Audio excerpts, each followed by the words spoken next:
Balkan we Türkmenbaşynyň döwlet dukanlaryna soňky 3 ay bäri ugun üpjünçüligi uly mesele. Marynyň bazaryna möhleti geçen ýağlar satylýar. Balkan welaýatynyň Türkmenbaşy we Balkanawa şäherlerine ými tönümleriniň gytçylygy ýitileşýär. Döwlet dukanlaryna un we çörek üpjünçüligi bilen bagly meseleler 3 ay bäri çözülmäni gelýär. Mary welaýatynyň Mary şäherine ýerleşýän Gökbazarda ýaramlylyk möhleti geçen ýağ satylýar. Yerli un hususy sewdada döwlet bahasynyň 5 esse, daşary ýurt uny 6-10 esse aralygyna gymmat satylýar. Azatlyk radiosynyň ýurt içinde habarçylary Türkmenistanyň dürli regionlaryna ými tönümleriniň üpjünçüligi bilen bagly problemlaryň dowam edýändigini aýdýarlar. Türkmenbaşy we Balkanawa şäherlerine azyk harytlary ýumurtga, un, çörek, kartoşka, et, paýta ýagynyň gytçylygy hemde çilimin gytçylygy ýeti duýulyp başlandy. Indi döwlet dukanlaryna 3 ay bäri un we çörek meselesi çözülmäni galýar diýip Azatlyk radiosynyň ýurt içindäki habarçysy ençeme Balkana salgylanyp 3-nji oktýabrda habar berdi. Onuň maglumatyna görä Balkanawadyň hemde Türkmenbaşynyň hususy dukanlaryna satylýan gymmat çörek onuň bahasyna garamazdan gysga wagtyň içinde satılıp guturulýar. Hususy dukanlarda çörek ýerden satyp çykan wadyna 15 minuta ýetmäni guturýar.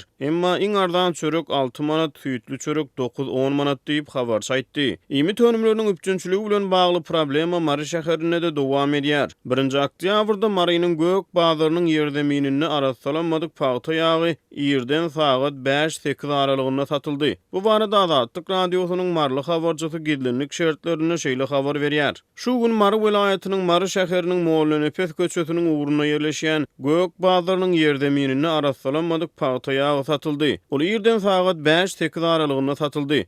Paýta ýagynyň 1 litri 2 manat 60 tenge diýip habarçy aýtdy. Azatlygyň beýleki bir habarçysy Marynyň esasy bazarynyň ýerdeminine satylýan arassalanmadyk paýta ýagyny ýerden 5-8 aralygyna satyn almak üçin 1-nji oktýabrda 100-120 adamlyk uzun nowatyň döränligini habar beripdi. Onuň maglumatlaryna görä Marynyň Gökbazaryna 1 litr 10 manatdan bahalanýan ýaramlylyk möhleti geçen günebakar ýağlary peýda boldy. Türkmen häkimetleri muny ne tasdiklap, ne de inkar edip çykyş edýär.